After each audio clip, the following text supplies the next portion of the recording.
Well, welcome everyone to this episode of Stories for Healing. As you know, this is a project that started towards the end of October, and here we are edging our way up to the new year, and it's still going strong.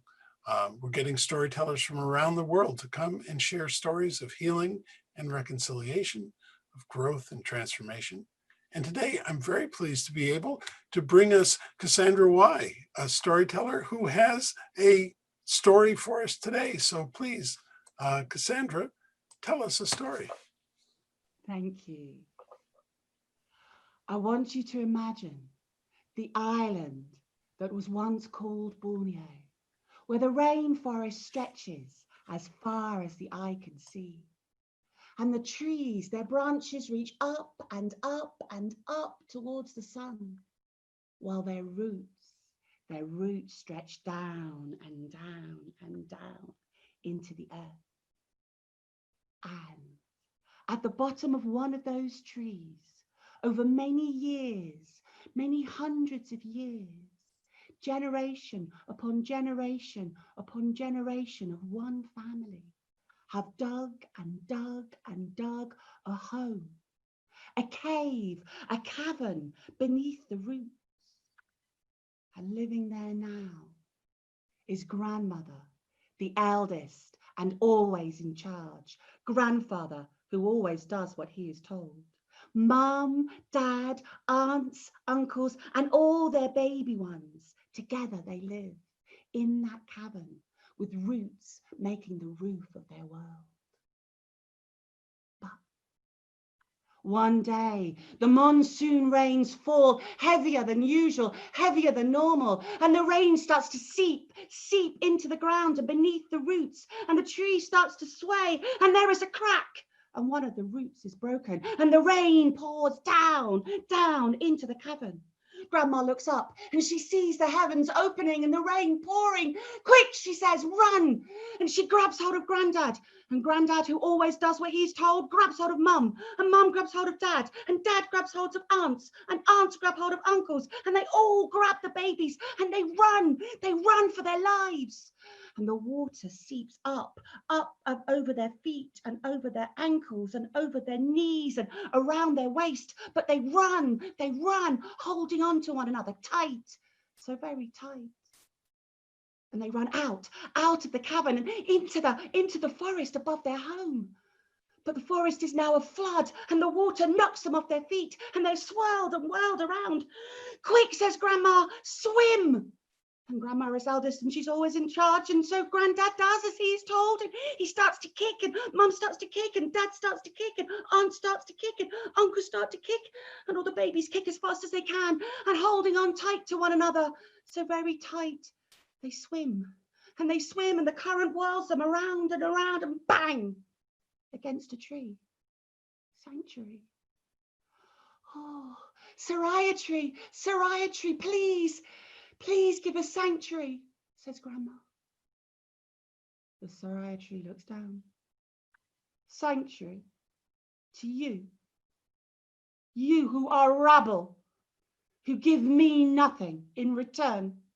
No, go away. And Grandma knows that they have to go back once more into the flood. So she takes a deep breath, grabs hold of Grandad and looks around her. And there is a leaf that looks big enough to take the whole of her family. Quick, she says, jump, and she throws herself on the leaf. And Grandmother, who is eldest and always in charge, Grandfather does what he's told and he jumps after her. And he grabs hold of Mum and Mum grabs hold of Dad and Dad grabs hold of aunts and aunts grab hold of uncles. And then they all pull the babies onto the leaf. And Grandma stands at the front and she stands upright and she paddles and paddles and paddles with all of her might, trying to make her way through the current. But the leaf under all their weight begins to sag, begins to bend, and then cracks open in the middle. And the water comes up into the leaf and the leaf starts to sink. Quick, says Grandma, we must bail. And she bends down and scoops with all of her might. And Grandfather does as he is told as always, and he scoops down and bails, and Mum and Dad and aunts and uncles and all the babies, they too do as they are told, bend and scoop, bend and scoop, bend and scoop. Bang! The tree, the leaf hits another tree. Sanctuary. Tembuso tree, says Grandma, please give us sanctuary. The Trabuso tree bends down and looks at her. Sanctuary? Why? You are rabble. You give nothing to me. No. Go away. You are not welcome here. And Grandma looks at her family.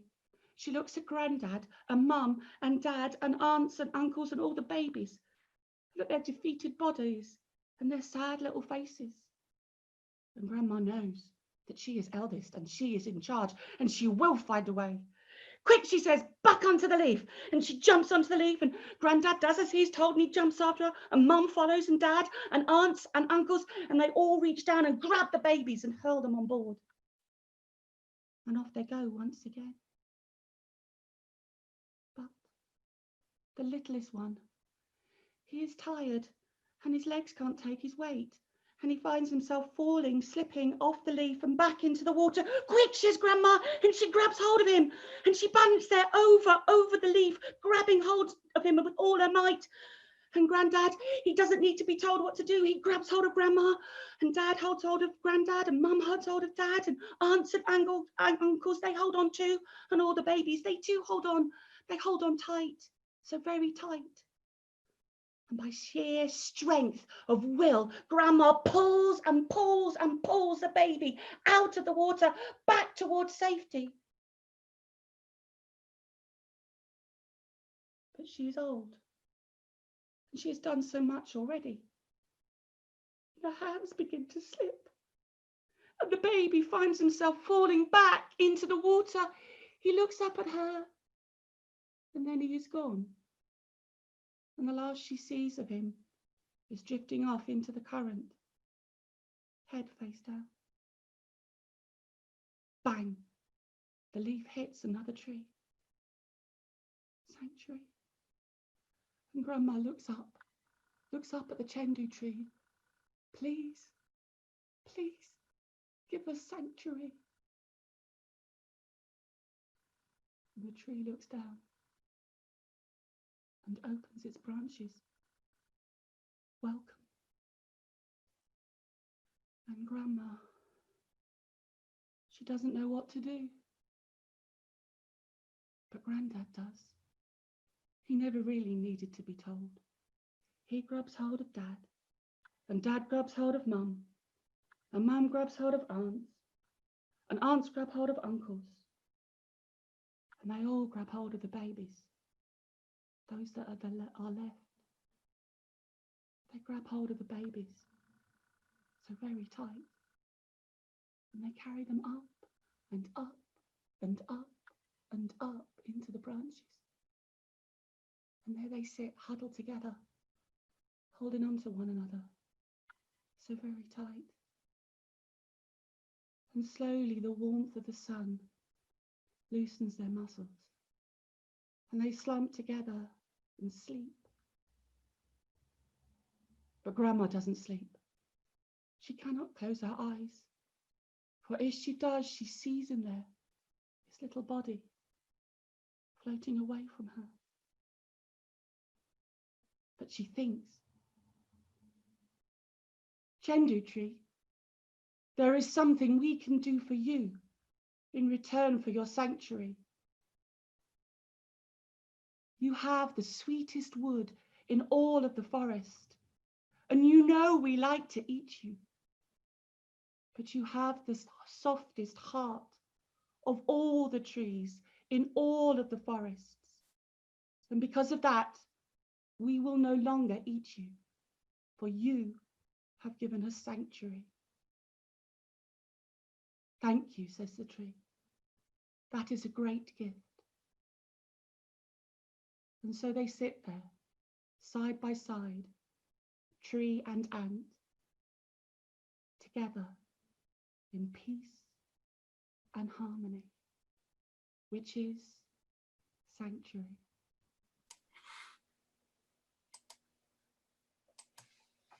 Oh, thank you. Thank you. Where does this story come from? It comes from the island that used to be known as Borneo under the British occupation. It was the island of Borneo, and of course it isn't now. It's a huge landmass, about nearly the size of Australia, and part of it is Philippines and Malaysia and Indonesia and Brunei. And I think this story, I found it in the library, in a book in the library, and I think this comes from one of the little islands off the coast. Okay. Okay. What a powerful story. It is. Yeah. It is a lovely, lovely story. Yeah. I read it years ago, and while I was the first time I was invited to I was going to Kuala Lumpur, and the State Library of Borneo wrote to me and said, "Would you like to visit?" And I was like, I didn't even know where Borneo was. And I was like, "Yes, please." And of course, it's just a wonderful. I just fell in love with it all, and then went back to look at that archive of stories and back to collect stories, which I now use to tell children about the rainforest, and it's just lovely. And I've been back telling them stories, so it's a lovely place. I mean, the original version of the story is different. I mean, the ending changed itself Mhm. over As they do. as they do, Yeah. as they do, and it's a difficult one to tell, but it's an important one to tell. Yeah. And And I was going to ask you, I can guess at the answer, but I'd love to hear yours. What's it like to tell that story? technically, it's difficult.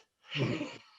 Because I mean, this is the second time I've ever told it publicly. Mhm. So I created it I was working on a showcase of stories with my friends in Singapore, which is, I've been friends for 20 years.